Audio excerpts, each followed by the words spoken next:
কিন্তু এখন দেখছি হিন্দুদেরকে বেশি ভাগ দেওয়া হচ্ছে, মুসলিমদেরকে দেওয়া হচ্ছে না, মুসলিমদেরকে দেওয়া হচ্ছে, হিন্দুদেরকে দেওয়া হচ্ছে না। কেন এই মানে ভেদাভেদটা কিসে?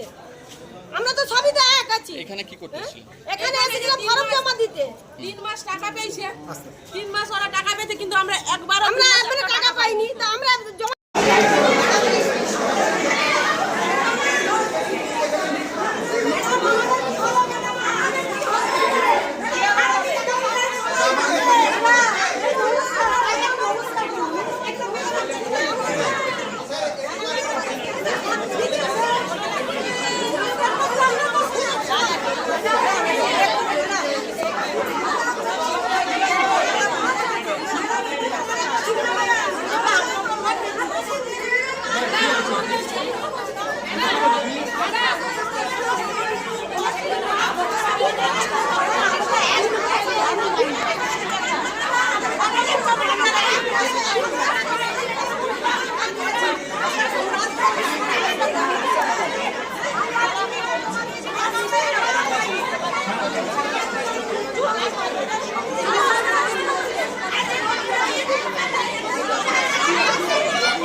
দেখ একটু দেখ।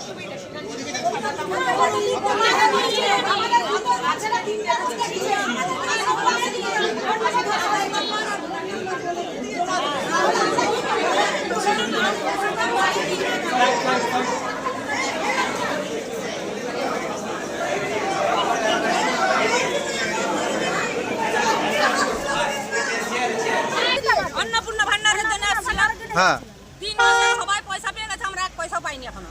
তার জেরক্স করেই যাচ্ছি, যা জেরক্স কাগজ জমা হয়েছে মনে হয় একটা মানুষ পুড়ে যাবে। বলছি আজকে মন্ত্রীর সঙ্গে দেখা হলো, কথা হলো? মন্ত্রীর সঙ্গে দেখা হলো, কথা তো বলছি, কত লোক যে কথা বলছে, কে কার কথা শুনছে, কথা শুনতে পাচ্ছে কি? তো কি ভাবছেন হবে আদৌ? আদৌ আশা নেই। দিদি কি বলেছেন? আমাদের নেই। আজ আমরা মিউনিসিপালিটি দিকটা, অনলাইন দিকটা সব দিয়েছি, এইটাই লাস্ট ছিল, এটাই জমা দিয়ে হয়ে গেছে। আমাদের বলছে যারা দোতলা বাড়ি, যে কেউ যদি খেটেও করে তাতেও অন্নপূর্ণা ভান্ডার দেওয়া যাবে না। কি নাম আপনার? মানসী ভাই। মন্ত্রী কি বললেন, কথা বললেন মন্ত্রীর সঙ্গে? মন্ত্রী বলে কালকের আজকে জমা দিন, কালের মধ্যে না ঢুকছে, তারপরে দেখছি। বললেন মন্ত্রী? মন্ত্রী ওই যেটা বললো ওইটাই বললো আমাদের। মানে এতদিন ঢুকেনি অন্নপূর্ণা? না না না। আপনারা বহু যে আবেদন করেছেন, হ্যাঁ, এই মন্ত্রীকে বলতে পারলেন নিজের কথা? নিজের কথা কি আর বলতে পারবো? সে তো ভিড়েই ভর্তি। কি নাম আপনার? মিঠু দাস। কিন্তু এখন দেখছি হিন্দুদেরকে বেশি ভাগ দেওয়া হচ্ছে, মুসলিমদেরকে দেওয়া হচ্ছে না, মুসলিমদেরকে দেওয়া হচ্ছে, হিন্দুদেরকে দেওয়া হচ্ছে না। কেন এই মানে ভেদাভেদটা কিসে? আমরা তো সবই তো এক আছি। এখানে কি করতেছি? এখানে এসেছিলাম ফর্ম জমা দিতে।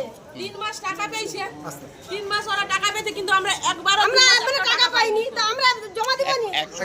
হ্যাঁ দিয়ে মন্ত্রীর সঙ্গে কথা বললেন? ম্যাডামের কথা বললাম। বললাম তো, বলছে এইবারে দেখুন, এবারে যদি না টাকা ঢুকে এইখানে আসবেন, এখানে আসলে ওরা কি ব্যবস্থা করবে। যে পঞ্চায়েতে যাবেন, মিউনিসিপালিটিতে যাবেন, তা আমরা কি এরকম কি মানে রাস্তাঘাট চলতে থাকবো? কি নাম আপনার? আমার নাম নূরজাহান বিবি। বাড়ি কোথায়? আমার বাড়ি হচ্ছে মেদিনীপুরে। আপনার বাড়ি? আমার নাম হচ্ছে আনোয়ারা বিবি, দেয়াননগর লালকুড়ি রোড, এই মেদিনীপুরে।